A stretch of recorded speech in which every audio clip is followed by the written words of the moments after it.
ദൈവതിരുനാമം വാഴ്ത്തപ്പെടട്ടെ. അനുഗ്രഹീതമായ രാത്രിക്കായി ദൈവത്തിന് സ്തോത്രം ചെയ്യുന്നു. നമ്മുടെ അന്തർദേശീയ 101ാമത് കൺവെൻഷൻ്റെ ഈ രാത്രി ദൈവവചനവുമായി ഇവിടെ നിൽപ്പാൻ ദൈവം തന്ന ഭാഗ്യത്തിനും അവസരത്തിനുമായിട്ട് ദൈവത്തിന് സ്തോത്രം ചെയ്യുന്നു. നമ്മുടെ പ്രസ്ഥാനത്തിന് നേതൃത്വം കൊടുക്കാൻ ദൈവത്താൽ നിയോഗിതരായ അനുഗ്രഹീതരായ കർത്തൃദാസന്മാർ reverend doctor T Valsan Abraham, അദ്ദേഹത്തോട് ചേർന്ന് പ്രവർത്തിക്കുന്ന സഹപ്രവർത്തകരായ കർത്താവിൻ്റെ ദാസന്മാർ, വേദിയിലും സദസ്സിലും സന്നിഹിതരായിരിക്കുന്ന പ്രായം കൊണ്ടും പക്വത കൊണ്ടും ശുശ്രൂഷ പരിചയം കൊണ്ടും ഏറ്റവും ശ്രേഷ്ഠരായ അനുഗ്രഹീതരായ കർത്തൃദാസന്മാർ, മാതാപിതാക്കൾ, സഹോദരി സഹോദരന്മാർ, പ്രിയപ്പെട്ട കുഞ്ഞുങ്ങൾ, വിശേഷാൽ എനിക്ക് മുൻപ് വളരെ അനുഗ്രഹീതമായ നിലയിൽ ദൈവവചനം ഇവിടെ ശുശ്രൂഷിച്ച അനുഗ്രഹീതരായ ആദരണീയരായ കർത്തൃദാസന്മാർ, എല്ലാവർക്കും കർത്താവും രക്ഷിതാവുമായ യേശുവിൻ്റെ വന്യപരിശുദ്ധ നാമത്തിൽ വിനീതമായ സ്നേഹവന്ദനം അറിയിക്കുന്നു. വിശേഷാൽ ഈ രാത്രിയിലെ യോഗാധ്യക്ഷൻ ബഹുമാന്യനായ പാസ്റ്റർ പി. എ. മാത്യു, എല്ലാവർക്കും ക്രിസ്തീയ വന്ദനം. ബഹുമാന്യരായ യോഗ സംഘാടകർ ഇവിടെ പ്രസംഗിക്കാൻ എനിക്ക് തന്ന 2 വാക്യങ്ങളുണ്ട്. അതിലൊരു വാക്യം ഈ രാത്രി നിങ്ങളുടെ ശ്രദ്ധയിലേക്ക് കൊണ്ടുവന്ന് എൻ്റെ വാക്കുകൾ നിർത്താൻ ഞാൻ ആഗ്രഹിക്കുകയാണ്. റോമാലേഖനം 16-ാം അധ്യായം അതിൻ്റെ 20-ാമത്തെ വാക്യം. റോമാലേഖനം. സമാധാനത്തിന്റെ ദൈവമോ വേഗത്തിൽ സാത്താനെ നിങ്ങളുടെ കാൽ കീഴെ ചതച്ചു കളയും. മതി. നമുക്ക് വളരെ സുപരിചിതമായൊരു വേദഭാഗമാണ് ഈ രാത്രിയിലെ ചിന്തയ്ക്ക് ആധാരമായി നാം വായിച്ചു കേട്ടത്. ധന്യനായ പൗലോസ്ലീഹയുടെ ലേഖനങ്ങളെല്ലാം തന്നെ ഈടുറ്റ ലേഖനങ്ങളാണ്. ആശയ ഗാംഭീര്യം കൊണ്ടും അർത്ഥസമ്പുഷ്ടി കൊണ്ടും വളരെ മനോഹരങ്ങളായ ലേഖനങ്ങളാണ് പൗലോസിന്റെ ലേഖനങ്ങൾ. അതിലെ മറ്റ് ഇതര ലേഖനങ്ങളിൽ നിന്ന് റോമാലേഖനത്തെ വ്യത്യസ്തമാക്കുന്ന പ്രധാന ഘടകം, മറ്റേതൊരു ലേഖനങ്ങൾ പൗലോസ് എഴുതുമ്പോഴും താൻ ചോര നീരാക്കി സമ്പാദിച്ച ദൈവസഭകളിൽ ദുരുപദേശത്തിന്റെ വിത്തുകൾ പാകപ്പെടുകയും അത് ആർത്തു വളരപ്പെടുകയും ജഡാസക്തികളും ഭിന്നാഭിപ്രായങ്ങളും ദൈവസഭയ്ക്ക് അകത്തുണ്ടായി ആത്മീയ മൂല്യരാഹിത്യങ്ങൾ സംഭവിച്ചപ്പോൾ അതിനോടൊക്കെ പൊരുത്തപ്പെടാൻ കഴിയാതെ പൗലോസ് വൈകാരികമായി പൊട്ടിത്തെറിച്ചാണ് പല ലേഖനങ്ങളും എഴുതിയിട്ടുള്ളത്. അതുകൊണ്ടാണ് ചില ലേഖനങ്ങളിലൊക്കെ അദ്ദേഹം ചോദിക്കുന്നത്, ഞാൻ വടിയോടുകൂടെയാണോ അതോ മര്യാദയ്ക്കാണോ അങ്ങോട്ട് വരേണ്ടത്? എന്നാൽ വൈകാരികമായ അങ്ങനത്തെ പൊട്ടിത്തെറികളൊന്നുമില്ലാതെ ശാന്തസുന്ദരമായി ദൈവശാസ്ത്രപരമായ കാര്യങ്ങൾ നന്നായി അപഗ്രഥിക്കുന്ന ലേഖനമാണ് റോമാലേഖനം. റോമാലേഖനം നീതീകരണത്തിന്റെ ആവശ്യകതയാണ് 1-ാം അധ്യായം മുതൽ നമ്മൾ 3-ാം അധ്യായം വരെ വായിക്കുന്നത്. നീതീകരണം ആർക്കൊക്കെ ആവശ്യമാണ്? ജാതീയ ലോകത്തെ, ധാർമ്മികവാദികളെ, യഹൂദ മതമണ്ഡലത്തെ എല്ലാവരെയും കൂടെ ഒരു കുടയുടെ കീഴിൽ കൊണ്ടുവന്നിട്ട് നീതിമാൻ ആരുമില്ല, ഒരുത്തൻ പോലുമില്ല, എല്ലാവർക്കും യേശുക്രിസ്തുവിലൂടെയുള്ള രക്ഷ ആവശ്യമാണ് എന്ന് സമർത്ഥിച്ച ശേഷം 3-ാം അധ്യായം മുതൽ നീതീകരണം എങ്ങനെയാണ് ലഭിക്കുക? കർമ്മമാർഗത്താലാണോ വിശ്വാസമാർഗത്താലാണോ? കർമ്മമാർഗത്താലല്ല, വിശ്വാസമാർഗത്താലാണ് അതെന്ന് സമർത്ഥിച്ചിട്ട് 5-ാം അധ്യായം മുതൽ നീതീകരണത്തിന്റെ ഫലം എന്ന വിഷയം മനോഹരമായി അവതരിപ്പിച്ച് 9, 10, 11 അധ്യായങ്ങളിൽ ദൈവത്തിന്റെ യുഗപരമായ പദ്ധതിയിൽ യഹൂദനെ കുറിച്ചുള്ള കാര്യപരിപാടികളൊക്കെ വിശദീകരിച്ചിട്ട് 12 മുതൽ നീതീകരിക്കപ്പെട്ടവരുടെ സമർപ്പണ ജീവിതത്തെക്കുറിച്ച് ബോധ്യപ്പെടുത്തി 16-ാം അധ്യായത്തിലേക്ക് വരുമ്പോൾ ആ ലേഖനം ഉപസംഹരിക്കുമ്പോൾ തനിക്ക് മുഖപരിചിതരായ ധാരാളം പേര് മിഷണറി യാത്രയോടുള്ള ബന്ധത്തിൽ, ശുശ്രൂഷയോടുള്ള ബന്ധത്തിൽ ലോകത്തിന്റെ വിവിധ ഭാഗങ്ങളിൽ പരിചയപ്പെട്ട ധാരാളം പേര് റോമിലെ സഭയിലുണ്ട്. അവർക്കെല്ലാം അഭിവാദനങ്ങൾ അർപ്പിച്ചുകൊണ്ട് പൗലോസ് ലേഖനം ഉപസംഹരിക്കുന്നതിന് തൊട്ട് മുൻപ് ശ്ലീഹ പങ്കുവെക്കുന്ന മനോഹരമായ ഒരു കാര്യം, സമാധാനത്തിന്റെ ദൈവം തന്നെ വേഗത്തിൽ സാത്താനെ നിങ്ങളുടെ കാൽ കീഴെ മെതിച്ചു കളയും. എത്ര പേർക്ക് നല്ലൊരു ആമേൻ പറയാൻ ഈ രാത്രി മനസ്സുണ്ട്? ഞാൻ അതിനെ 2ആയിട്ടൊന്ന് തരംതിരിക്കാൻ പോകുകയാണ്. സാത്താനെ ഇനി നമ്മുടെ കാൽ കീഴെ മെതിക്കേണ്ട കാര്യമുണ്ടോ? അതാണ് നാം ഇന്ന് രാത്രി ചിന്തിക്കാൻ ആഗ്രഹിക്കുന്നത്. കാരണം സാത്താനെ കർത്താവ് കാൽവറിയിൽ ഒരിക്കൽ തകർത്തതാണ്. ആ ഭാഗത്തേക്ക് ഞാൻ ഒന്ന് ഓടി വരാം. നമ്മൾ എബ്രായ ലേഖനം 2-ാം അധ്യായം പഠിക്കുമ്പോൾ അവിടെ ആദാമിനെ ദൈവം സൃഷ്ടിച്ചത്, ആദ്യ മനുഷ്യനെ ദൈവം സൃഷ്ടിച്ചത് സൃഷ്ടിച്ച സകലതിന്റെ മേലും വാഴാനാണ്. എബ്രായ ലേഖനം 2-ൽ വായിക്കുന്നത്, ഒന്നിനെയും അവന് കീഴ്പ്പെടുത്താതെ വിട്ടിട്ടില്ലെന്നാണ്. അപ്പൊ ദൈവം തന്റെ സാദൃശ്യത്തിലും സ്വരൂപത്തിലും സൃഷ്ടിച്ച മനുഷ്യൻ. 8-ാം സങ്കീർത്തനക്കാരൻ പറയുന്നു, ദൈവമേ, അങ്ങയുടെ കൈകളുടെ വിരലുകളുടെ പണിയായ ആകാശത്തെയും അങ്ങുണ്ടാക്കിയ ചന്ദ്രനെയും നക്ഷത്രങ്ങളെയും ഒക്കെ നോക്കുമ്പോൾ അങ്ങ് മനുഷ്യനെ ഓർക്കാൻ അവൻ എന്ത്, മനുഷ്യപുത്രനെ വിചാരിപ്പാൻ അവൻ എന്തും മാത്രം. അങ്ങ് അവനെ ദൈവത്തെക്കാൾ അല്പം മാത്രം താഴ്ത്തി സൃഷ്ടിച്ചു. തേജസ്സും ബഹുമാനവും അവനെ അണിയിച്ചിരിക്കുന്നു. തേജസ്സും ബഹുമാനവും അണിയിച്ച് സൃഷ്ടിക്കപ്പെട്ട, സകലത്തിന്റെ മേലും വാഴാൻ സൃഷ്ടിക്കപ്പെട്ട മനുഷ്യൻ പാപത്താൽ അതെല്ലാം പിശാചിന് അടിയറവ് വെച്ചു. അങ്ങനെ പിശാചിന് അടിയറവ് വെച്ച് ദൈവസന്നിധിയിൽ പരിതാപകരമായി തകർക്കപ്പെട്ട മനുഷ്യന്റെ അടുക്കൽ ഏദനിൽ ദൈവം ഇറങ്ങി വരികയാണ്. ദൈവം ഇറങ്ങി വന്ന് അവർക്ക് ഭാവി വാഗ്ദാനം കൊടുക്കുന്നു. ഭാവി വാഗ്ദാനം കൊടുക്കുമ്പോൾ ഇങ്ങനെയാണ് പറയുക, സർപ്പത്തോട് പറയുന്നത്, സ്ത്രീയുടെ സന്തതി സർപ്പത്തിന്റെ തലയെ തകർക്കും. അപ്പോ ആ സ്ത്രീയുടെ സന്തതി, സർപ്പത്തിന്റെ തലയെ തകർക്കേണ്ടുന്ന, സാത്താന്റെ തലയെ തകർക്കേണ്ടുന്ന ആ സ്ത്രീയുടെ സന്തതി മണ്ണിൽ വെളിപ്പെടാതിരിക്കാൻ അന്ന് മുതൽ ദുഷ്ട ദുഷ്ടപിശാച് പല്ലും നഖവും ഉപയോഗിച്ച് അശ്രാന്ത പരിശ്രമം നടത്തി. എല്ലാം ഞാൻ വിശദീകരിക്കുന്നില്ല. പഴയ നിയമ താളുകളിൽ അതാണ് പരിശുദ്ധാത്മാവ് ആലേഖനം ചെയ്തിരിക്കുന്നത്. അതിൽ പ്രഥമമായി നടന്നത് ഹാബേലിന്റെ കൊലപാതകമാണ്. അതൊരു സ്വാഭാവിക കൊലപാതകമെന്ന് നമ്മൾ പഴയ നിയമം വായിക്കുമ്പോൾ ചിന്തിക്കുമെങ്കിലും പുതിയ നിയമത്തിൽ അസന്നിഗ്ധമായി നമ്മുടെ വാഴ്ത്തപ്പെട്ട കർത്താവ് പറഞ്ഞു, കായീൻ ദുഷ്ടനിൽ നിന്നുള്ളവനായി. അല്ലെ, പിശാചിനെ സാത്താനെ കർത്താവ് പരിചയപ്പെടുത്തുന്നത് അവൻ ആദ്യം മുതൽ പോഷ്ക് പറയുന്നവനെന്നാണ്. അതാണ് കർത്താവ് പറഞ്ഞത്, അവൻ ആദ്യം മുതൽ കൊലപാതകനാണെന്നാണ്. യോഹന്നാനാണ് പറയുന്നത്, കായീൻ ദുഷ്ടനിൽ നിന്നുള്ളവനായി സഹോദരനെ കൊന്നതുപോലെ. അപ്പൊ ആ കൊലപാതകത്തിന്റെ പിന്നിൽ, ആ രക്തച്ചൊരിച്ചിലിന്റെ പിന്നിൽ അദൃശ്യമായി ചലിച്ച ഒരു കരമുണ്ട്. അത് പൈശാചിക കരമായിരുന്നു. എന്താണ് ആ കൊലപാതകത്തിന്റെ പിന്നിലെ ചേതോവികാരം? അതവന്റെ തലയെ തകർക്കേണ്ടുന്ന രക്ഷിതാവ് വരാതിരിക്കാനുള്ള തന്ത്രമായിരുന്നു. എന്നാൽ ആദാമിന് ദൈവം മറ്റൊരു മകനെ കൊടുക്കുകയാണ്. അതിനുശേഷം അവനിലൂടെ ദൈവം ഏനോശിനെ കൈമാറുകയാണ്. അവൻ അതിനെക്കുറിച്ച് തിരുവെടുത്ത് ഇങ്ങനെ വായിക്കുന്നു, അവന്റെ കാലത്തെ യഹോവയുടെ നാമത്തിലുള്ള ആരാധന ആരംഭിച്ചു. വീണ്ടും ചരിത്രം മുൻപോട്ട് കടന്നു വന്നു. മിസ്രൈമിലേക്ക് ഇന്ന് രാത്രി നിങ്ങളുടെ ശ്രദ്ധയെ ഞാൻ കൊണ്ടുവരികയാണ്. അവിടെ നിങ്ങൾ വായിക്കുന്നുണ്ടല്ലോ, ഫറവോൻ, ദൈവത്തിന് സ്തോത്രം, ഇസ്രായേൽ മക്കൾക്കുണ്ടാകുന്നത് ആൺകുഞ്ഞാണെങ്കിൽ അവരെ മുഴുവൻ കൊല്ലാനുള്ള ഉത്തരവ് പുറപ്പെടുവിക്കുകയാണ്. പ്രിയപ്പെട്ടവരെ, അതിന് രാഷ്ട്രീയ കാരണങ്ങൾ പഴയ നിയമ താളുകളിൽ നമ്മൾ കാണുന്നുണ്ട്, വായിക്കുന്നുണ്ട്. ഞാനതിനെ തിരസ്കരിക്കുന്നില്ല. എന്നാൽ അതിന്റെ പിന്നിൽ മറഞ്ഞിരുന്ന ഒരു പൈശാചിക അജണ്ടയുണ്ടായിരുന്നു. എന്താണ് പൈശാചിക അജണ്ട? നമ്മൾ റോമാലേഖനം 9 ഇങ്ങനെ വായിക്കുന്നു, അബ്രഹാമ്യ സന്തതിയെ, ഇസ്രായേലിനെ ദൈവം ചരിത്രത്തിൽ തെരഞ്ഞെടുക്കുമ്പോൾ ദൈവത്തിന് നിരവധി പദ്ധതികൾ ഉണ്ടായിരുന്നു. അതിൽ പ്രഥമമായ പദ്ധതി ഇതാണ്, രക്ഷിതാവിനെ ലോകത്തിന് സംഭാവന ചെയ്യുക. അതിനായി ദൈവം തെരഞ്ഞെടുത്തത് യഹൂദ ജനവിഭാഗത്തെയാണ്. അതുകൊണ്ടാണ് റോമാലേഖനം 5 വായിക്കുന്നത്, ജഡപ്രകാരം ക്രിസ്തുവും അവരിൽ നിന്നല്ലോ ഉത്ഭവിച്ചത്. അപ്പൊ ലോകത്തിന് രക്ഷിതാവിനെ സംഭാവന ചെയ്യാൻ അബ്രഹാമ്യ സന്തതിയെ ദൈവം തെരഞ്ഞെടുത്തപ്പോൾ അന്ന് മുതൽ ദുഷ്ടപിശാച് കരുനീക്കം നടത്തി ആ വംശത്തെ, ആ ജനവിഭാഗത്തെ ഭൂമിയിൽ നിന്നില്ലായ്മ ചെയ്യാൻ അതിന് മെനഞ്ഞ തന്ത്രമാണ്. ഇസ്രായേലിയ സ്ത്രീകൾക്കുണ്ടാകുന്ന, സഹോദരിമാർക്കുണ്ടാകുന്ന കുഞ്ഞ് ആണാണെങ്കിൽ അവരെ കൊന്നുകളയുക. അത് ആസൂത്രിതമായി നടത്തി. എന്തിനാ അങ്ങനെ ആൺകുഞ്ഞുങ്ങളെ കൊല്ലാൻ പദ്ധതി തയ്യാറാക്കിയത്? പിന്നീട് അവശേഷിക്കുക പെൺകുഞ്ഞുങ്ങൾ മാത്രമാണ്. അവർ വളർന്നു വരുമ്പോൾ അവർക്ക് വിവാഹം കഴിക്കാൻ എബ്രായ സഹോദരങ്ങൾ ഇല്ലാതെ വരും. അങ്ങനെ വരുമ്പോൾ മിസ്രൈമ്യരുമായി അവർ വിവാഹം കഴിക്കും. അങ്ങനെ ഒരു വംശം തന്നെ ഇല്ലാതെ പോകും. അതിൽ ആയിരം ഇസ്രായേലി ആൺകുഞ്ഞുങ്ങളെ ദുഷ്ടപിശാച് മിസ്രൈമിൽ കൂട്ടക്കശാപ്പ് ചെയ്തു. എന്നാൽ ഇന്ന് രാത്രി ഞാൻ സ്തോത്രം ചെയ്തൊരു കാര്യം പറയാം, എന്റെ ദൈവം പിശാചിന് തിരിച്ചടി കൊടുക്കുന്ന ദൈവമാണ്. എന്റെ വിഷയത്തിൽ നിന്നുകൊണ്ട് ഞാൻ വിളിച്ചു പറയുന്നു, പിശാച് ജയിച്ച ചരിത്രമില്ല, ഇനി നാളെയൊട്ട് അവൻ ജയിക്കുകയുമില്ല. എന്നോട് ചേർന്നതിന് ആമേൻ പറയാൻ തന്റെ ഇടമുള്ള എത്ര അഭിഷക്തന്മാർ ദൈവമക്കൾ ഈ രാത്രി ഇതിനകത്ത് വന്നിട്ടുണ്ട്. അവർക്കായി ഞാൻ ദൈവത്തെ സ്തുതിക്കുന്നു. എന്താ ദൈവം പിശാചിന് കൊടുത്ത തിരിച്ചടി എന്നറിയാമോ? എന്റെ വാഴ്ത്തപ്പെട്ട കർത്താവ് ഈ മണ്ണിൽ പിറന്നു വീണപ്പോൾ ഹെരോദാവ് 2 വയസ്സിൽ താഴെയുള്ള കുഞ്ഞുങ്ങളെ കൊല്ലാൻ ഉത്തരവ് പുറപ്പെടുവിച്ചു. വിശദീകരിക്കുന്നില്ല. ആ സമയത്ത് യോസേപ്പിനോട് സ്വപ്നത്തിൽ ദൈവം പറയുകയാണ്, അമ്മയെയും മോനെയും കൂട്ടിക്കൊണ്ട് മിസ്രൈമിലേക്ക് പോക. ഇന്ന് രാത്രി ഞാൻ ചോദിക്കുന്നു, എത്ര രാജ്യങ്ങൾ അതിന് ചുറ്റുപാട് വേറെയുണ്ട്, അവിടേക്കൊന്നും പുത്രനെ വിടാതെ എന്തിനാണ് മിസ്രൈമിലേക്ക് വിട്ടത്? ആവർത്തന പുസ്തകം 17-ാം അധ്യായം വീട്ടിൽ ചെന്ന് നിങ്ങൾ വായിക്കുക. അവിടെ ദൈവം ഇസ്രായേലിന് പ്രമാണം കൊടുക്കുമ്പോൾ ഒരു ശ്രദ്ധേയ പ്രമാണമാണ് രാജകീയ പ്രമാണം. രാജകീയ പ്രമാണത്തിൽ രാജാക്കന്മാർക്ക് ദൈവം കൊടുത്ത നിബന്ധന, രാജാക്കന്മാർക്ക് അധികം കുതിരകളും രഥങ്ങളും പാടില്ല. കാരണം അന്നത് യുദ്ധസമർത്ഥരായ കുതിരകളും രഥങ്ങളും ഉള്ളത് മിസ്രൈമിലാണ്. ആയുധ കച്ചവട കരാറിൽ പോലും മിസ്രൈമുമായി ഒരു ബന്ധം പാടില്ലെന്ന്, നീ കണ്ട മിസ്രൈമിനെ ഒരു നാളും കാണുകയില്ലെന്ന് ദൈവം വിലക്കിയതാണെങ്കിൽ, സ്വന്തം പുത്രന്റെ കാര്യം വന്നപ്പോൾ എന്തുകൊണ്ട് മിസ്രൈമിലേക്ക് പോകാൻ പറഞ്ഞു? രാഷ്ട്രീയ കാരണങ്ങൾ അവിടെ കണ്ടേക്കാം. പക്ഷേ അതിന്റെ പിറകിലെ ആത്മിക ചിന്ത ഞാൻ പറയാം. ദുഷ്ടപിശാചി, നീ ആയിരം ആൺകുഞ്ഞുങ്ങളെ മിസ്രൈമിൽ എന്തിനാ കൂട്ടക്കശാപ്പ് ചെയ്തത്? ഇവൻ വരാതിരിക്കാനല്ലേ? നിന്റെ തല തകർക്കേണ്ടുന്ന രക്ഷിതാവ് വരാതിരിക്കാൻ എവിടെ നീ ആയിരം ആൺകുഞ്ഞുങ്ങളെ കൂട്ടക്കശാപ്പ് ചെയ്തോ, അതേ പാളയത്തിൽ നീ ആരെ തകർക്കാൻ ശ്രമിച്ചോ അവനെ കൊണ്ടുവന്ന് നിനക്ക് തിരിച്ചടി തരുന്നവനാണ് സർവശക്തനായ വിശുദ്ധ ബൈബിൾ പ്രഖ്യാപിക്കുന്ന, നാം സ്തോത്രം ചെയ്ത് ആരാധിക്കുന്ന മഹാദൈവമെങ്കിൽ, കൃപ ലഭിച്ച അഭിഷക്തന്മാർ, കൃപ ലഭിച്ച ദൈവമക്കൾ ആത്മാവിൽ സ്തോത്രം ചെയ്തു പറ, ഈ രാത്രി എന്നെ തകർക്കാൻ, എന്റെ തലമുറയെ തകർക്കാൻ, എന്റെ മിനിസ്ട്രിയെ തച്ചുടയ്ക്കാൻ ഏതിരുളിന്റെ ശക്തികൾ ഈ രാത്രി വീറോടെ വെല്ലുവിളിച്ചാലും ആ പൈശാചിക ശക്തികൾക്ക് തിരിച്ചടി കൊടുക്കാൻ വിശ്വസ്തനായ കരുത്തനായ ഒരു ദൈവം ഉയരത്തിൽ ജീവിക്കുന്നു എന്ന് തിരിച്ചറിഞ്ഞ് ആത്മാവിൽ ദൈവത്തിന് സ്തോത്രം പറയാൻ അതരത്തിൽ അഭിഷേകമുള്ള, ആത്മാവിൽ നിയോഗമുള്ള എത്ര പേര് ഇതിനകത്ത് വന്നിട്ടുണ്ട്. അവർക്കായി ഞാൻ ദൈവത്തിന് നന്ദി പറയുന്നു. ആ കരവും ശബ്ദവും ഉയർത്തി ദൈവത്തിന് നന്ദി പറയാ. മിസ്രൈമിൽ പരാജയപ്പെട്ട ദുഷ്ടപിശാച്. അടുത്തതിലേക്ക് ഞാൻ ചാട്ടുള്ളി പോലെ വരികയാണ്. അടുത്ത നമ്മൾ എസ്തേറിന്റെ പുസ്തകത്തിലേക്ക് വരണം. യോൻ കെ മാത്യു സാർ വളരെ മനോഹരമായി എസ്തേറിന്റെ പുസ്തകം ഇവിടെ അവതരിപ്പിച്ചു. എന്റെ പ്രിയരെ, എസ്തേറിന്റെ പുസ്തകത്തില് മൊർദെഖായിയും ഹാമാനും തമ്മിലുള്ള വ്യക്തിപരമായ ഒരു ഫൈറ്റ് അല്ലത്. നമ്മളത് വായിക്കുമ്പോൾ അങ്ങനെയൊക്കെ തോന്നുമെങ്കിലും അതിന്റെ പിന്നിലും ഒരു പൈശാചിക അജണ്ടയുണ്ട്.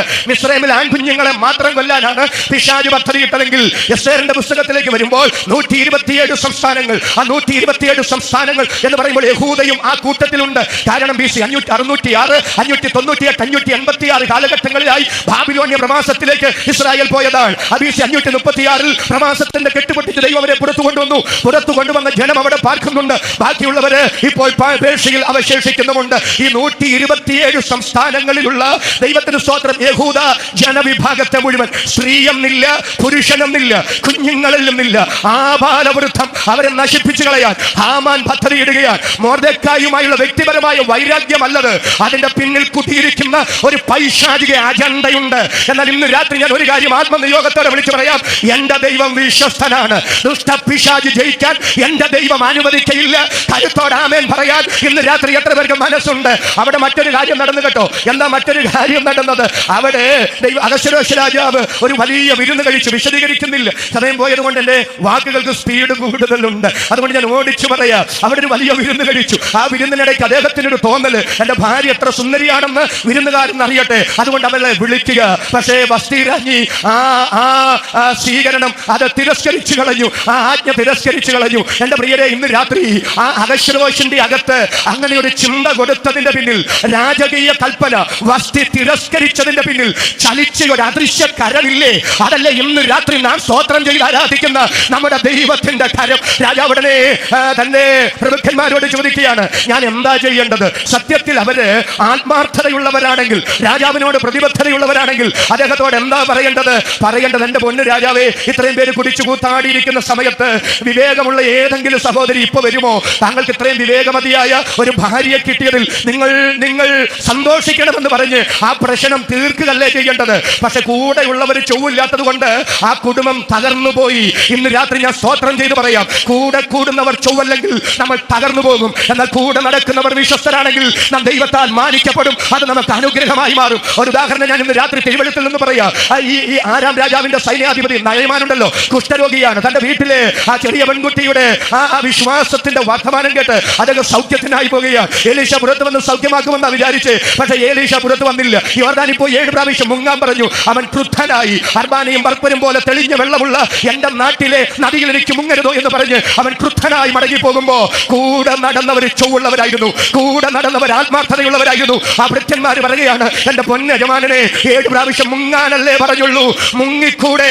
സൗഖ്യമായാൽ അതത്ര നല്ലതാണ്. ഇന്ന് രാത്രി ഞാൻ വിളിച്ചു പറയാം, ദൈവത്തിന് സ്തോത്രം. എന്റെ കർത്താവേ, എന്നോട് അടുപ്പിക്കേണ്ടുന്നവരെ എന്നോട് അടുപ്പിക്കുകയും എന്നോട് അകറ്റേണ്ടവരെ എന്നോട് അകറ്റുകയും ദൈവത്തിന് ഹിതമല്ലാത്തതൊന്നും എന്റെ ജീവിതത്തിൽ വന്നു ചേരാതെ വിവേകത്തോടെ ജീവിക്കാൻ എനിക്ക് കൃപ തരണമെന്ന് ആത്മാവിൽ സ്തോത്രം ചെയ്ത് പ്രാർത്ഥിക്കുന്ന എത്ര പേര് ഈ രാത്രി ഗ്രൗണ്ടിൽ വന്നിട്ടുണ്ട്? അവരുടെ കര ഞാൻ ഒന്നുകൂടെ കനത്ത കരവ് ശബ്ദവും ഉയർത്തി ദൈവത്തിന് നന്ദി പറയാം. ഉടനെ നെബൂഖാൻ, ഇത് രാജാവ് ഇങ്ങനെ ചോദിച്ചപ്പോൾ നെബൂഖാൻ പറഞ്ഞു, എല്ലാം കൂടെ നമുക്കും കൂടെ നാണക്കേടായി, ഞങ്ങൾക്കും കൂടെ നാണക്കേടായി. എന്റെ പൊന്നു രാജാവേ, അതുകൊണ്ട് അടുത്ത ഉത്തരം അങ്ങ് പുറപ്പെടുവിച്ചേക്ക്. തിരികെ പറഞ്ഞാൽ, ഇനി നാളെ രാജാവ് നോക്കിയാൽ പോലും ആ നിയമം മാറ്റാൻ കഴിയാത്ത നിലയിൽ ദൈവത്തിന്റെ സ്തോത്രം മേത്യരുടെയും പൈഷ്യരുടെയും നിയമപ്രകാരം വസ്തിയെ മാറ്റാൻ തീരുമാനിച്ചു. അതിന്റെ പിന്നിലും ചലിച്ചൊരു കരമുണ്ട് പ്രിയരെ, അതാ ദൈവത്തിന്റെ കരം. കാരണം പിന്നീട് രാജാവ് തന്റെ ആ ദേഷ്യമെല്ലാം മാറിക്കഴിഞ്ഞവർ ചിന്തിച്ചു അത് വേണ്ടായിരുന്നു എന്ന്. പക്ഷെ വേണ്ടായിരുന്നു എന്ന് ചിന്തിച്ചെങ്കിലും അവളെ മടക്കിയെടുക്കാൻ കഴിയാത്ത നിലയിൽ പഴുതടച്ച കാര്യം ചെയ്തു പോയി. ഇന്ന് രാത്രി ഞാൻ പറയാം, അതിന്റെ പിറകിലും ചലിച്ച ഒരു അദൃശ്യ കരമുണ്ട്. അതാണ് നാം സ്തോത്രം ചെയ്ത് ആരാധിക്കുന്ന നമ്മുടെ ദൈവത്തിന്റെ കരം. അടുത്തത് എസ്തേറിനെയാണ് ആ സ്ഥാനത്തേക്ക് കൊണ്ടുവന്നത്. ആരാ എസ്തേർ? അത് വിശദീകരിക്കുന്നില്ല. ഒരു അനാഥ പെൺകുട്ടിയാകട്ടോ, അവിടെ ചിറ്റപ്പനായ മൊർദെഖായി അവളെ വളർത്തുകയാണ്. ചുരുക്കി പറഞ്ഞാൽ അങ്ങനെ ഒരു സ്ഥാനത്ത് വരാൻ യാതൊരു അർഹതയും ഉണ്ടായിരുന്നില്ല. എന്നാൽ ഒരു കാലഘട്ടത്തിൽ ദൈവമഹത്വത്തിനായി എന്റെ ദൈവം എസ്തേറിനെ അവിടെ തെരഞ്ഞെടുത്തു. അതുകൊണ്ട് മൊർദെഖായി പറയുന്നത്, ഈ കാലത്തിനായിട്ടല്ലയോ ദൈവം നിന്നെ രാജ്ഞി സ്ഥാനത്തേക്ക് കൊണ്ടുവന്നിരിക്കുന്നത്. ഇന്ന് രാത്രി യോഗ്യതകളില്ലെങ്കിലും കഴിവില്ലെങ്കിലും നിന്നെ മാനിക്കണമെന്ന് ദൈവത്തിന് പ്രസാദം തോന്നിയാൽ സാഹചര്യങ്ങളും സാധ്യതകളും ഒരു വിഷയമല്ല കേട്ടോ. യോസേഫ് 17-ാമത്തെ വയസ്സിൽ വീട്ടിൽ നിന്ന് പോയവനാണ്. 30 വയസ്സ് വരെ അവന് മിസ്രൈമിലായിരുന്നു. അതിലേറിയ പങ്കും കാരാഗ്രഹത്തിൽ ജീവിതം ചെലവഴിച്ചവനാ. പ്രാഥമിക വിദ്യാഭ്യാസം പോലും ജീവിതത്തിൽ കിട്ടിയിട്ടില്ലാത്ത യോസേഫിനെ സർവശക്തൻ മാനിക്കാൻ തീരുമാനിച്ചപ്പോൾ, അവന്റെ പരിശോധനയുടെ കാലം തികഞ്ഞപ്പോൾ എന്റെ ദൈവം യോസേഫിനെ എങ്ങനെ മാനിച്ചത്? സങ്കീർത്തനക്കാരൻ പറയുന്നു, പറയുന്നു, മിസ്രൈമ്യ മന്ത്രിമാർക്ക് ജ്ഞാനം ഉപദേശിച്ചു കൊടുക്കാൻ പുരാതന കാലത്തെ ഏറ്റവും ജ്ഞാനികളായിരുന്നു മിസ്രൈമ്യർ. അതുകൊണ്ടാണ് മോശയെ കുറിച്ച് വായിക്കുന്നത്, അവൻ മിസ്രൈമ്യരുടെ സകല ജ്ഞാനവും അഭ്യസിച്ചു. എന്നാൽ പ്രാഥമിക വിദ്യാഭ്യാസം പോലും ഇല്ലാത്ത യോസേഫിനെ മിസ്രൈമിലെ മന്ത്രിമാർക്ക് ജ്ഞാനം ഉപദേശിച്ചു കൊടുക്കത്തക്ക നിലയിൽ എന്റെ ദൈവം മാനിച്ചെങ്കിൽ ഇന്ന് രാത്രി സ്തോത്രം ചെയ്ത് ഞാൻ പറയാം, ദൈവത്തിന് മാനിക്കാൻ കഴിയാത്തവരാരുമില്ല, ദൈവത്തിന് ഉയർത്താൻ കഴിയാത്തവരാരുമില്ല. അതരം തുറന്ന വാക്കിന് ആമേൻ പറയാൻ ഇന്ന് രാത്രി ആത്മാവിൽ നിയോഗമുള്ള എത്ര പേരുണ്ട്? അവരുടെ കരം ഉയർത്തി, ശബ്ദമുയർത്തി ഈ രാത്രി ദൈവത്തിന് സ്തോത്രം ചെയ്യുക. ദൈവത്തിന് സ്തോത്രം. ഹാമാനെ, നീ ഇസ്രായേലിനെ മുഴുവൻ ഉന്മൂലന നാശം ചെയ്യാൻ പദ്ധതി ഇടുന്നതിനു മുമ്പ് നിന്റെ തന്ത്രങ്ങളെ തകർക്കാൻ ഒരെസ്തേറിനെ ദൈവം അവിടെ എത്തിച്ചു. പരീക്ഷ വന്ന ശേഷമല്ല ദൈവം പരിഹാര മാർഗം ഒരുക്കുന്നത്, പരിഹാരം ഒരുക്കിയിട്ടാണ് എന്റെ ദൈവം പ്രതിസന്ധി അനുവദിച്ചതെങ്കിൽ അഭിഷക്തന്മാർ, ദൈവമക്കൾ, ഈ രാത്രി നിങ്ങൾക്കെതിരെ വീറോടെ വെല്ലുവിളിക്കുന്ന പൈശാചിക ശക്തികൾ എത്ര പ്രബലമെങ്കിലും ആത്മാവിൽ സടകുടഞ്ഞ് സ്തോത്രം ചെയ്തു പറ. ഈ പ്രതിസന്ധികളുടെ നടുവിൽ ഒരു പരിഹാരം ദൈവം കരുതിയിട്ടുണ്ട്.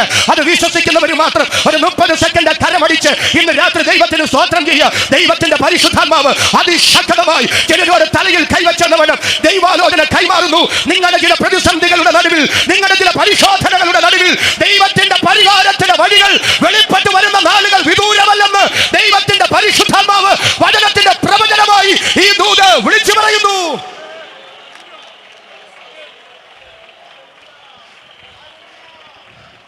അബ്രഹാമ്യ സന്തതിയിൽ യേശു കർത്താവ് ജനിച്ചു.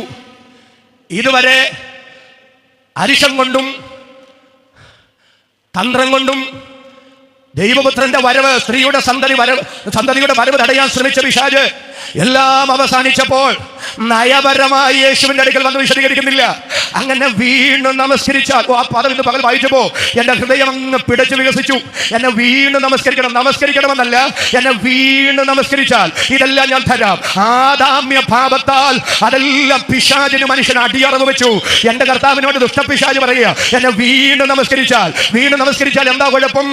ആരെയാണോ നമ്മൾ ആരാധിക്കുന്നത് അതാണ് നമ്മുടെ മേൽ കർത്തൃത്വം നടത്തുന്നത്, അതാണ് നമ്മുടെ അധികാരി. അങ്ങനെയാണെങ്കിൽ നയപരമായി കർത്താവിനോട് പറയുകയാണ്, എന്റെ അധികാരം അങ്ങ് അംഗീകരിച്ചാൽ, അല്ലെ, എന്നെ വീണ്ടും നമസ്കരിച്ചാൽ ഇതെല്ലാം തരാമെന്ന് പറഞ്ഞാൽ അതിന്റെ അർത്ഥം ഇത്രയേ ഉള്ളൂ, എന്റെ അധികാരം അംഗീകരിച്ചാൽ ഞാൻ ഇതെല്ലാം അങ്ങേക്ക് തരാം. പക്ഷെ കർത്താവ് അധികാരം അംഗീകരിച്ചു കൊടുത്തില്ല.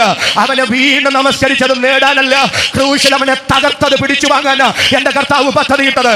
അതിന് സമയം വർഷങ്ങൾ കാത്തിരിക്കേണ്ട, ഇപ്പൊ തന്നെ ഞാനത് തരാമെന്ന പിശാച് പറഞ്ഞത്. എന്നാൽ ഇന്ന് രാത്രി ഞാൻ ആത്മനിയോഗത്തോടെ ഒരു ദൂത് പറയുകയാണ്, സമയത്തിന് മുമ്പ് ധൃതി പിടിപ്പിക്കുന്നത് ദൈവമല്ല, പിശാചാണ്.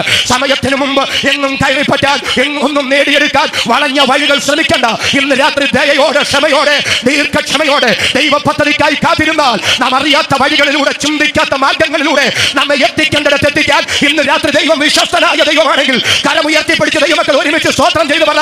അവൻ നിങ്ങളെ തക്ക സമയത്ത് ഉയർത്താൻ ദൈവത്തിന്റെ ബലമുള്ള കൈ കീഴ് താണിരിപ്പീ. എന്റെ കർത്താവ് ഓഫർ ലംഘിച്ചു. എന്റെ വിഷയത്തിലേക്ക് ഓടി വരിക, എനിക്ക് തത്രപ്പാടുമുണ്ട്. എന്റെ കർത്താവ് ആ ഓഫർ ലംഘിച്ചു. അവസാനം ക്രൂശിൽ എന്റെ കർത്താവ് സാത്താന്റെ തല തകർത്തു. കൊലോസ്യ ലേഖനം 2:15 വാഴ്ചകളെയും അധികാരങ്ങളെയും ആയുധവർഗം വെപ്പിച്ചു, ദുഷ്ടപിശാചിന്റെ തല തകർത്തു. ഹല്ലേലൂയ. അവനെ പരസ്യ കോലമാക്കി. ഒരു നല്ല ആമേൻ പറയാമോ? അവന്റെ മേൽ ജയോത്സവം കൊണ്ടാടി. എത്ര പേർക്ക് സന്തോഷത്തോടെ ഈ രാത്രി അധരം തുറന്ന ദൈവത്തിന് നന്ദി പറയാൻ കഴിയും? ഇന്നേക്ക് 2024 വർഷങ്ങൾക്ക് പിറകിൽ യേശുക്രിസ്തു ദുഷ്ടപിശാചിന്റെ തലയെ തകർത്ത് ആദാമ്യ പാപത്താൽ മനുഷ്യന് നഷ്ടപ്പെട്ടതെല്ലാം ആ ക്രൂശിൽ എന്റെ കർത്താവ് തിരിച്ചു പിടിച്ചു. അതാ എബ്രായ ലേഖനം 2 നമ്മൾ വായിക്കുന്നത്. അത് നമ്മൾ സഹസ്രാബ്ദ വാഴ്ചയിലും വരുവാനുള്ള നിത്യതയിലും അനുഭവിക്കാൻ പോകുകയാണ്. കരുത്തോടനോട് ചേർന്ന് ആമേൻ പറയാൻ ഈ രാത്രി എത്ര പേർക്ക് മനസ്സുണ്ട്? ആ വിജയം നമ്മുടെ വിജയമാണ്. ആ വിജയം മനുഷ്യവർഗത്തിന് വേണ്ടി കർത്താവ് നേടിയതാണ്. അപ്പൊ ഒരിക്കൽ സാത്താന്റെ തലയെ കർത്താവ് തകർത്തെങ്കിൽ ഇനിയിപ്പം വീണ്ടും അവന്റെ തല തകർക്കേണ്ട കാര്യമുണ്ടോ? അങ്ങനെയാണെങ്കിൽ റോമാലേഖനത്തിൽ സമാധാനത്തിന്റെ ദൈവം വേഗത്തിൽ സാത്താനെ നിങ്ങളുടെ കാൽ കീഴെ മെതിച്ചു കളയുമെന്ന് പറഞ്ഞാൽ അർത്ഥം എന്താ? ഇവിടുത്തെ വിഷയം എന്താണ്? അത് മാത്രം പറഞ്ഞ് അവസാനിപ്പിക്കാൻ ആഗ്രഹിക്കുക. റോമാലേഖനം 16-ാം അധ്യായം 17 മുതലുള്ള വാക്യങ്ങൾ വായിക്കണം. ഏത് പശ്ചാത്തലത്തിലാണ് സമാധാനത്തിന്റെ ദൈവം വേഗത്തിൽ? അവിടെ ഒരു പ്രയോഗം ഉണ്ട്, കണ്ടോ? ശ്രദ്ധിച്ചോ, സമാധാനത്തിന്റെ ദൈവം. എന്താ അങ്ങനെ ഒരു പ്രയോഗം നടത്താൻ കാരണം? 17 മുതലുള്ള വാക്യങ്ങൾ ഞാൻ വായിക്കാം. സഹോദരന്മാരെ, നിങ്ങൾ പഠിച്ച ഉപദേശത്തിന് വിപരീതമായ ദ്വന്ദ്വപക്ഷങ്ങളെയും ഇടർച്ചകളെയും ഉണ്ടാക്കുന്നവരെ സൂക്ഷിച്ചു കൊള്ളണമെന്ന് ഞാൻ നിങ്ങളെ പ്രബോധിപ്പിക്കുന്നു. അവരോട് അകന്നു മാറുവിൻ. അങ്ങനെയുള്ളവർ നമ്മുടെ കർത്താവായ ക്രിസ്തുവിനെ അല്ല, തങ്ങളുടെ വയറ്റിനെ അത്രേ സേവിക്കുകയും ചക്രവാക്കും മുഖസ്തുതിയും പറഞ്ഞ് സാധുക്കളുടെ ഹൃദയങ്ങളെ വഞ്ചിച്ചു കളയുകയും ചെയ്യുന്നു. ഒന്ന് വളരെ ശ്രദ്ധിച്ച്. ഇപ്പൊ റോമാസഭയിലെ പ്രതിസന്ധി എന്താണ്? ഭിന്നതയാണ്, ഇടർച്ചകളാണ്. അത് ഉപദേശത്തിന്റെ പേരിലുള്ളതാണെങ്കിലും എന്തിന്റെ പേരിലുള്ളതാണെങ്കിലും ഇടർച്ച അവിടെയുണ്ട്. ഇവിടെ റോമാലേഖനത്തിൽ പൗലോസ് പറയുന്നത്, സമാധാനത്തിന്റെ ദൈവം വേഗത്തിൽ സാത്താനെ നിങ്ങളുടെ കാൽ കീഴെ മെതിച്ചു കളയുമെന്ന് പറയുന്നത്, നിങ്ങളുടെ സഭയ്ക്കകത്ത് പ്രതിസന്ധി ഉണ്ടാകുന്നതിന്റെ പിന്നിൽ ഒളിഞ്ഞിരിക്കുന്ന ഒരു പൈശാചിക വ്യാപാരമുണ്ട്. അതിനെ കർത്താവ് തകർത്ത് കളയുമെന്നാണെങ്കിൽ ഇന്ന് രാത്രി കൃപ ലഭിച്ച അഭിഷക്തന്മാരോട്, കൃപ ലഭിച്ച ദൈവമക്കളോട് സിംഹഗർജനം പോലെ ദൈവത്തിന്റെ ശബ്ദം ഞാൻ വിളിച്ചു പറയുകയാണ്. ഇടർച്ചകളുടെ പിന്നിൽ, ഭിന്നതകളുടെ നടുവിൽ, ഇടയിൽ, അനൈക്യതകളുടെ പിറകിൽ വ്യാപരിക്കുന്ന ദുരാത്മാവിന്റെ ശക്തികൾ നമ്മുടെ കാൽക്കീഴെ ചവിട്ടി അറിയത്തക്ക നിലയിൽ ഒരു ദൈവ ശക്തിയുടെ വ്യാപാരം, ഒരു ദൈവകൃപയുടെ വ്യാപാരം ഇന്ന് രാത്രി ഇതിനകത്ത് പെയ്തിറങ്ങണമെന്ന് ആത്മാവിൽ സ്തോത്രം ചെയ്ത് പ്രാർത്ഥിക്കുന്ന എത്ര അഭിഷക്തന്മാർ, എത്ര ദൈവമക്കൾ ഇതിനകത്ത് കടന്നു വന്നിട്ടുണ്ട്. പ്രിയരെ, വിശ്വസിക്കുന്നവർക്ക് വേണ്ടി വ്യാപരിക്കുന്ന ദൈവശക്തി ഇന്ന് രാത്രി ഇതിനകത്ത് പ്രവചിക്കട്ടെ. പരിശുദ്ധാത്മാവ് എനിക്ക് നിയോഗം തരികയാണ്. ആത്മനിയോഗത്തോടെ ഞാൻ വിളിച്ചു പറയുകയാണ്, പ്രസംഗങ്ങൾക്ക് മാർക്കിടാതെ ഇതിൽ ആരുടെ പ്രസംഗമായിരുന്നു മെച്ചപ്പെട്ട പ്രസംഗം, ആരാണ് പോയിന്റുകളെല്ലാം പറഞ്ഞത് എന്നൊരു വിശകലനത്തിന് മുതിരാതെ ഇവിടെ മുഴങ്ങുന്ന ദൈവ വചനത്തിന്റെ ശക്തിയാൽ നമുക്ക് വിരോധമായി നിൽക്കുന്ന പൈശാചിക മണ്ഡലങ്ങൾ മുട്ടുകുത്തപ്പെടേണ്ടുന്നതിന്, ഇരുളിന്റെ ശക്തികൾ ഇന്ന് രാത്രി വിട്ടുമാറേണ്ടുന്നതിന് അധികാരത്തോടെ ആത്മാവിൽ സ്തോത്രം ചെയ്യുന്ന എത്ര പേര് ഇതിനകത്ത് വന്നിട്ടുണ്ട്. അവർ 30 സെക്കൻഡ് കൂടെ ആ കരമടിച്ച് ദൈവത്തിന് സ്തോത്രം ചെയ്യുക. വിശ്വസിക്കുന്നവർക്ക് വേണ്ടി വ്യാപരിക്കുന്ന ദൈവശക്തി ഇന്ന് രാത്രി ഇതിനകത്ത് വ്യാപരിക്കട്ടെ. പരിശുദ്ധാത്മാവ് ഇന്ന് രാത്രി അതിശക്തമായി നമ്മോട് സംസാരിക്കട്ടെ. ഹല്ലേലൂയ. എന്തോ പരിശുദ്ധാത്മാവ് ഇന്ന് രാത്രി അതിശക്തമായി എന്നോട് പറയുകയാണ്, അനൈക്യതകളുടെ പിന്നിൽ വ്യാപരിക്കുന്നത്, അത് കുടുംബങ്ങളിലാകട്ടെ, അത് സഭകൾക്കകത്താകട്ടെ, ഇന്ന് രാത്രി കുതിയിരിക്കുന്ന ആ അസമാധാനത്തിന്റെ ശക്തി, ആ ഭിന്നതയുടെ ശക്തി ഇന്ന് രാത്രി വിട്ടു മാറണ്ടേ. പ്രിയരെ, ദൈവമഹത്വം വെളിപ്പെടണ്ടേ. പരിശുദ്ധാത്മാവ് എന്റെ പ്രാർത്ഥനാ മുറിയിൽ എന്നോട് ഇടപെട്ടൊരു കാര്യം കൂടെ ഞാൻ പറയുകയാണ് കേട്ടോ. ഭിന്നതയുടെ പിറകിൽ വ്യാപരിക്കുന്നത് ദുരാത്മാവാണ്. എന്താണ് അതിന്റെ തെളിവ്? ഇയ്യോബിന്റെ പുസ്തകം നിങ്ങൾ വീട്ടിൽ ചെന്ന് വായിച്ചോളൂ. ഇയ്യോബിന്റെ പുസ്തകത്തിൽ അവന്റെ ഭാര്യ നല്ലൊരു സ്ത്രീയാകട്ടോ. ആ സഹോദരിയെ, ആ മാന്യ സഹോദരിയെ ഇയ്യോബിനെതിരെ തിരിച്ചത്, അതിന്റെ പിറകിൽ കുത്തിയിരുന്നത് പൈശാചിക ദുർശക്തികളാണ്. ദൈവത്തിന് സ്തോത്രം. ഇയ്യോബിന്റെ ഉള്ളതെല്ലാം നഷ്ടപ്പെട്ടില്ലേ? ഇയ്യോബിന്റെ മക്കൾ മരിച്ചില്ലേ? ആ മരണത്തെ കുറിച്ച് ഇയ്യോബിന്റെ പുസ്തകം 8-ാം അധ്യായത്തിൽ അവന്റെ സ്നേഹിതന്മാരിൽ ഒരാൾ എന്താ പറയുന്നത് അറിയാമോ? നിന്റെ മക്കൾ മരിച്ചത് വെറുതെയല്ല, ദൈവം അവരെ കൊന്നുകളഞ്ഞതാണ്. എന്താ കൊന്നുകളയാൻ കാരണം? അവരുടെ ആകൃത്യങ്ങൾ നിമിത്തം ദൈവം അവരെ കൊന്നുകളഞ്ഞതാണ്. ഇന്ന് രാത്രി ഞാൻ വിനയത്തോടെ പറയുന്നു, ആരുടെയെങ്കിലും ജീവിതത്തിൽ ഉണ്ടാകുന്ന എന്തെങ്കിലും ശോധനയുടെയോ വേദനയുടെയോ അടിസ്ഥാനത്തിൽ ആരെയും വിധിക്കാൻ വചനം നമുക്ക് അനുവാദം തന്നിട്ടില്ല. എത്ര പേർക്ക് എന്നോട് ചേർന്ന വാക്കിന് ഇന്ന് രാത്രി തന്റെ ഇടത്തോടെ ആമേൻ പറയാൻ കഴിയും? ആ കരങ്ങൾ ഞാൻ ഒന്നുകൂടെ കാണട്ടെ. കരമുയർത്തി ദൈവത്തിന് നന്ദി പറയാം. ഈ സ്നേഹിതന്മാര് മോശമായിരുന്നോ? ഈ സ്നേഹിതന്മാര് മോശമായിരുന്നില്ല. ഇത്ര ഹൃദയഭേദകമായ 10 ഡെഡ് ബോഡികൾ കണ്ട് മനസ്സ് മരവിച്ച് തളർന്നിരിക്കുന്ന ഒരു മനുഷ്യന്റെ അടുക്കൽ വന്ന് പറയാൻ പറ്റുന്ന കാര്യമാണോ അത്? അല്ല, കാര്യമല്ലത്. പക്ഷെ ഇന്ന് രാത്രി ഞാൻ ചോദിക്കുന്നു, അത്ര വേദനാജനകമായ വാക്ക് ഇവർക്ക് എങ്ങനെ പറയാൻ കഴിഞ്ഞു? അത് സ്വാഭാവികമായി പറഞ്ഞതല്ല, അതിന്റെ പിന്നിൽ കുടിയിരുന്ന ഒരു പൈശാചിക ശക്തിയുണ്ട്. ദൈവത്തിന്റെ സ്തോത്രം. നിങ്ങൾ യോബിന്റെ പുസ്തകം വായിച്ചാൽ ഈ സ്നേഹിതന്മാർ എങ്ങനെയുള്ളവരായിരുന്നെന്നറിയാമോ? ഇവർ നല്ല മനുഷ്യരായിരുന്നു. ഇവർ കഠിനവാക്ക് പറയാൻ വന്നവരല്ല, ഇയ്യോബിനെ ആശ്വസിപ്പിക്കാൻ വന്നതാണ്. ഇയ്യോബിനോട് ഒരുമിച്ച് ദൈവത്തിന്റെ സ്തോത്രം ആ പ്രയാസം ഷെയർ ചെയ്യാൻ വന്നവരാണ്. ദൂരവേ ഇയ്യോബിനെ കണ്ടിട്ട് അവർ വസ്ത്രം കീറിയവരാണ്, പൂഴി വാരി മേൽപോട്ടെറിഞ്ഞവരാണ്. 7 ദിവസം ഇയ്യോബിനോട് ഒരുമിച്ച് നിലത്ത് കുത്തിയിരുന്ന് ഒരക്ഷരം മിണ്ടാതിരുന്നവരാണ്. എത്ര ആത്മാർത്ഥതയുള്ള സഹോദരന്മാരാ! ആശ്വസിപ്പിക്കാൻ വന്നതല്ലേ, കൈത്താങ്ങാൻ വന്നതല്ലേ? എന്നാൽ ആ നല്ല സഹോദരന്മാരെ വാക്കുകൊണ്ട് ഇയ്യോബിനെ തകർക്കത്തക്ക നിലയിൽ ദുഷ്ടപിശാച് അവനെതിരെ തിരിച്ചെങ്കിൽ ഇന്ന് രാത്രി കുടുംബങ്ങൾക്കകത്ത്, സഭകൾക്കകത്ത്, വ്യക്തികളെ നമുക്കെതിരെ തിരിക്കുന്ന, അന്തചിത്രങ്ങൾ വരുത്തുന്ന, അനൈക്യതകൾ സൃഷ്ടിക്കുന്ന, അതിന്റെ പിന്നിൽ കുടിയിരിക്കുന്ന പൈശാചിക ശക്തിയോട് പാമ്പുകളെയും തേളുകളെയും ചവിട്ടാൻ, ശത്രുവിന്റെ സകല ബലത്തെയും കെടുത്താൻ അധികാരം തന്ന യേശു ക്രിസ്തുവിന്റെ നാമത്തിൽ ഇന്ന് രാത്രി വിട്ടുമാറ് എന്ന അധികാരത്തോടെ കൽപ്പിക്കാൻ ആത്മനിയോഗമുള്ള എത്ര പേര് ഇതിനകത്ത് വന്നിട്ടുണ്ട്? അവർക്കായി ഞാൻ ദൈവത്തിന് സ്തോത്രം ചെയ്യുന്നു. വിശ്വസിക്കുന്നവർക്ക് വേണ്ടി വ്യാപരിക്കുന്ന ദൈവശക്തി ഇന്ന് രാത്രി ഇതിനകത്ത് വെളിപ്പെടട്ടെ. പ്രിയരെ, പരിശുദ്ധാത്മാവ് ഇന്ന് രാത്രി എന്തോ അതിശക്തമായൊരു ദൂത് പരിശുദ്ധാത്മാവ് ഇന്ന് രാത്രി അതിശക്തമായൊരു ദൂത് എന്നോട് വിളിച്ചു പറയുന്നു. ധന്യനായ പൗലോസ് ശ്ലീഹ സുവിശേഷത്തിന് വേണ്ടി ഒരു വഴി തുറന്നു കിട്ടിയാൽ, ഒരു വാതിൽ തുറന്നു കിട്ടിയാൽ എന്ത് ത്യാഗം സഹിച്ചും അത് മുതലാക്കുന്നയാളാണ്. അതുകൊണ്ടാണ് എഫെസോസിൽ വെച്ച് പൗലോസ് പറയുന്നത്, ലേഖനം എഴുതുമ്പോൾ ഞാൻ പെന്തക്കോസ്ത് പെരുന്നാൾ വരെ എഫെസോസിൽ പാർക്കും, എനിക്ക് വലിയതും സഫലവുമായ ഒരു വാതിൽ തുറന്നിരിക്കുന്നു, എതിരാളികളും പലരുണ്ട്. എന്താണ് അതിന്റെ അർത്ഥമെന്നറിയാമോ? യെരൂശലേമിൽ പെന്തക്കോസ്ത് പെരുന്നാൾ നടക്കുമ്പോൾ എഫെസോസിൽ മറ്റൊരു സമൂഹത്തിന്റെ ഉത്സവം നടക്കുകയാൽ ലോകത്തിന്റെ വിവിധ ഭാഗങ്ങളിൽ നിന്ന് അവിടേക്ക് വരുന്നവരോട് സുവിശേഷം പറയാൻ അതൊരു അവസരമാക്കാം എന്ന് പൗലോസ് വിചാരിച്ചു. അതുകൊണ്ട് ഞാൻ പെന്തക്കോസ്ത് വരെ എഫെസോസിൽ പാർക്കുമെന്ന് പറയുന്നത് ഒരു വഴി അടഞ്ഞു എന്നുള്ളത് കൊണ്ട് ഉപേക്ഷിച്ചു പോകുന്നയാളല്ല പൗലോസ്, അടുത്ത അവസരത്തിന് വേണ്ടി കാത്തിരിക്കുന്നയാളാണ്. പക്ഷേ കൊരിന്ത്യർക്ക് ലേഖനം എഴുതുമ്പോൾ അവരോട് ഇങ്ങനെ പറയുന്നു, ത്രോവാസിൽ സുവിശേഷത്തിനായി ഒരു വാതിൽ ദൈവം എനിക്ക് തുറന്നു തന്നിരിക്കെ എന്റെ മകനായ തീത്തോസിനെ കാണായികയാൽ ഉള്ളിൽ സ്വസ്ഥതയില്ലായകയാൽ ഞാൻ മക്കദോനിയയിലേക്ക് പോയി. ഇപ്പൊ തീത്തോസ് എവിടെയാണ്?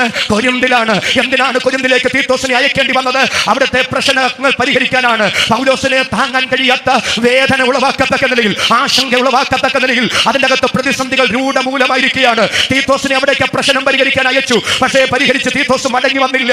ത്രോവാസിലേക്ക് തീത്തോസിന് മടങ്ങി വരാൻ സമയം ഒത്തിരി എടുക്കും, കാലതാമസം നേരിടും. അതുകൊണ്ട് തീത്തോസ് വരാൻ കൂടുതൽ എളുപ്പമുള്ള മക്കദോനിയയിലേക്ക് പൗലോസ് പോയി. എന്താ ത്രോവാസിൽ തുറന്ന വഴികൾ സ്ലീഹായ്ക്ക് മുതലാക്കാൻ കഴിയാഞ്ഞതിന്റെ കാരണം കൊരിന്ത് സഭയോട് ബന്ധപ്പെട്ട പ്രതിസന്ധികളാണെങ്കിൽ ദൈവം തരുന്ന അവസരങ്ങൾ എത്ര മെച്ചമാണെങ്കിലും അതിനെ അനൈക്യത കൊണ്ട് തകർക്കാമെന്ന് ദുഷ്ടപിശാചിനറിയാം, പൈശാചിക ശക്തികൾക്കറിയാം. അതുകൊണ്ടാണ് യോഹന്നാൻ 17 യേശു പ്രാർത്ഥിക്കുമ്പോൾ ഇങ്ങനെ പറയുന്നത്, പിതാവേ നാം ഒന്നായിരിക്കുന്നത് പോലെ, അതരം തുറന്നു സ്തോത്രം ചെയ്ത് പറഞ്ഞ് നാം ഒന്നായിരിക്കുന്നത് പോലെ ആവർത്തിച്ച് അത് പറയുന്നുണ്ട്. എന്താ കാരണം?